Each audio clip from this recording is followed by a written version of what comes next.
is your dog pulling you on the walk and pulling you through the door, all giddy, all excited, and it's not very safe and bad things can happen, why don't you download my ebook, The 7-Step Method to Stop Your Dog Pulling You Through the Door. Dead simple. It's basically the timed event dog walk. So having done behaviour training since 2017, the main part of the dog's walk is getting them ready for the walk. So you could be having loads of issues out on the walk, but the dog is hyper, overstimulated, and these are the triggers. I said, but the walk starts as soon as you're getting ready for the walk. As soon as you pick up them leads, the dog know they're going out, so therefore they get overstimulated, they get overexcited, mega arousal, and then when they start running around and getting all giddy and frantic, that is when that head, then they get in that headspace, carries on onto the walk. What you don't want to be doing is putting the leads on when they're all excited, because then you're rewarding that behaviour. So I know a lot of people like to see the dogs excited for a walk, but if your dog's not pulling or reacting, or he's like anxious about the walk, then you're okay, it's not a problem. But for some people, the dogs are dragging them down the street, they're reacting at other dogs, cats, people, you know, so we want them in a nice, calmer state. They can still enjoy the walk, they can still do the sniffing, they can still do everything. This is all part of the timed event dog walk. So basically what you do is you allow your dog a certain amount of time for their walk. So it could be 45 minutes, it could be 60 minutes, 30 minutes, 15 minutes, don't matter. You set the allotted time. Now, the first few goes, this could take a while to actually get set up. But the timed event dog walk, you allocate 45 minutes for the walk. If this takes 15, getting them out nice and calm, then that is 15 minutes out of their 45. It's not 15 minutes to do this and then 45. We want to take all that anxious away and out of getting them ready for the walk.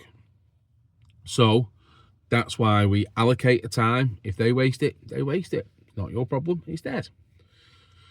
So therefore, once we've done that and you've decided how long you're going to do and you've got yourself all ready, then we can move on to step one. Another tip is when you're getting ready, clock what the dog's doing. The dog might be watching you and you walk in certain boots or shoes, or you wear a certain coat, you pick the keys up from wherever they're at. You might have like a bag that you've got the poo bags and water and this, that and the other. Now, if you start getting those on and getting them ready, the dog goes, oh, are we going for a walk?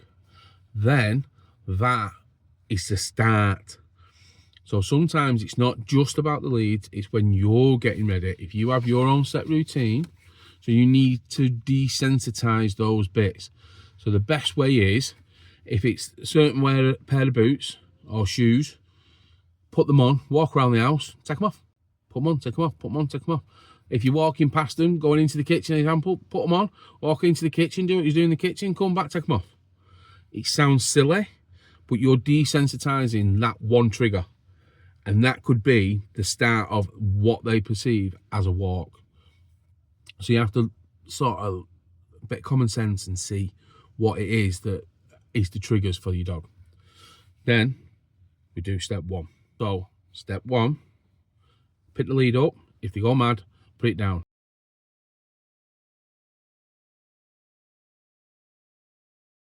Don't let it carry on. They go mad, pick it up, put it down.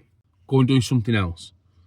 Let them work out that if they get excited when you pick the lead up, they don't get it on, they're not going out for a walk. Move away from the door, move away from wherever the leads are at. If you've got a long hallway, even better, and the leads are at the front door, go into the kitchen, go into the other room. Step two, wait for your dogs to finish running around.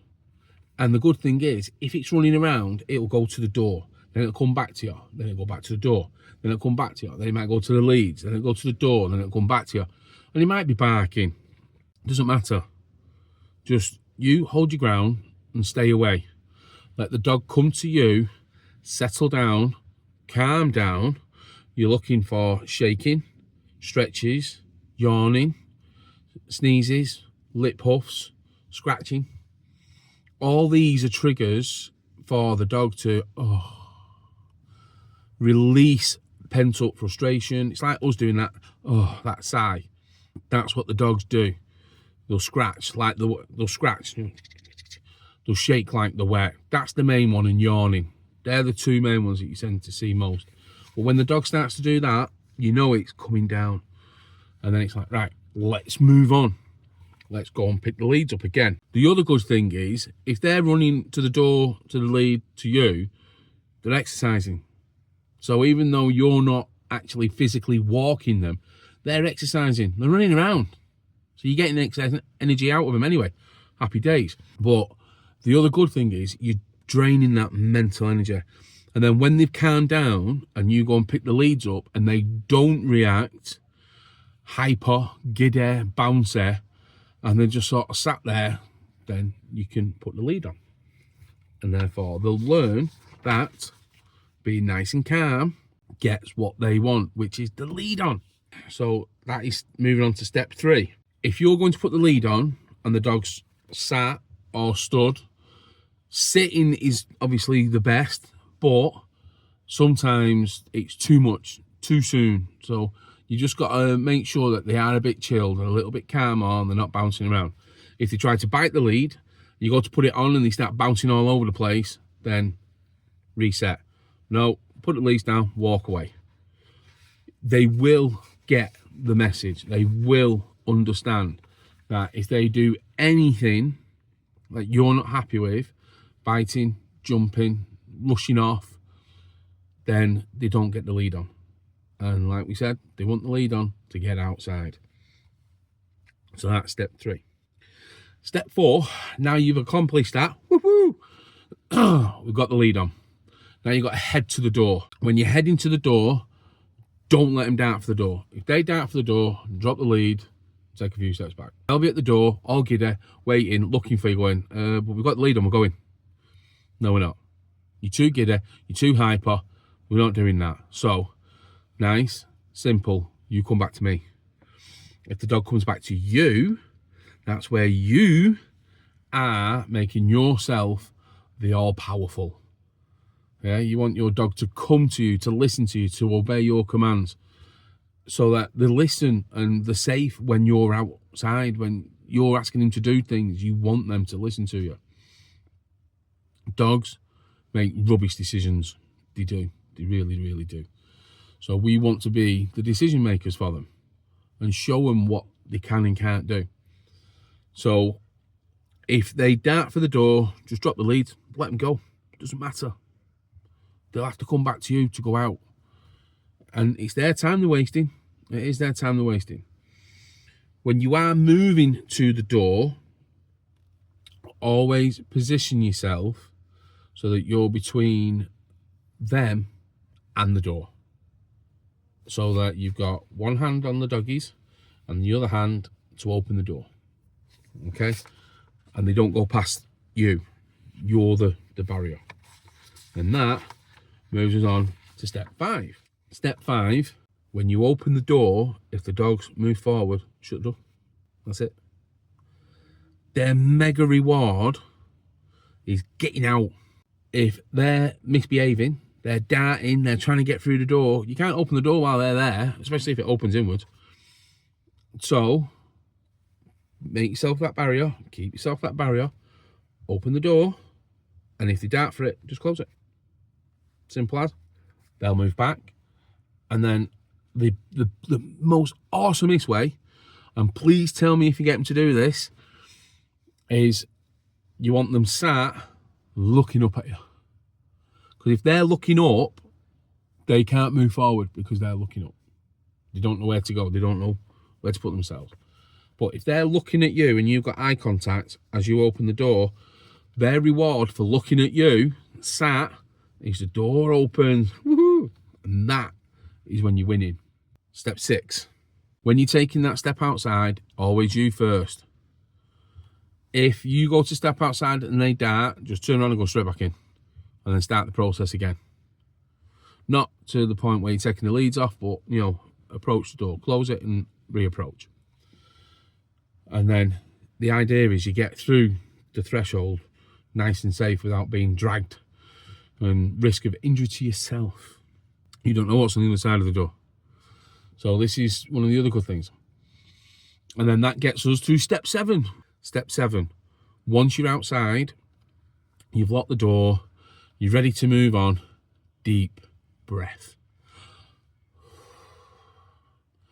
Release your anxiety or tension that might have crept up. This can also be a trigger for your dog to release its anxiety or tension, frustration, excitement. And then you can then start your walk. Now, if this has took you 20 minutes, but you've allocated 45 minutes for the walk, that's 20 minutes out of the 45. So they'll have 25 minutes for their walk on that day. But you can guarantee the more you do this, the more they get it, the better they get at it. They realise, if I go nuts, we don't get out, they will calm down. So this 20 minutes might be 15 the day after or a couple of days later. And then before you know it, you're just picking the leads up and they're coming, calm. Jack might have a little bit of a waggy tail and a bit like, yeah, but they're not bouncing all over the place. You can get the leads on, nice and safe. Or it works brilliant if you're using a harness, because then you're not fighting the dog, because some harnesses are horrible, but you're not fighting the dog. And it works with all walking systems.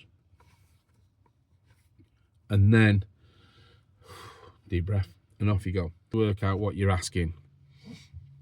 But this will be just a short amount of time in your doggy's life, in your life. And once you've learnt this as well, it's a life lesson. And then it becomes normal. And then before you know it, you've forgotten what it was like getting all giddy and all over the place. So download it on the PDF format. Follow the links. Don't forget to subscribe to my channel for more tips. So take your time. Enjoy this time with your dog, because you'll be building a better bond with each other. They will look up to you more and it will be awesome.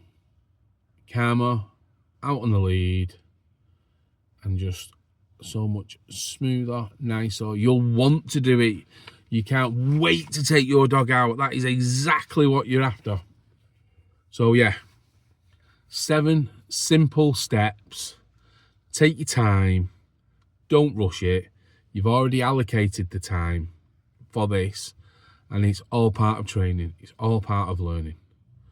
So thank you. Enjoy. Please comment any bits you're stuck on. Comment any little bits you're struggling with. And most of all, comment the successes. Yes. So thank you. So subscribe and keep following and looking out for more dog training tips. So thank you. I'm Ben, the Doggy Dude.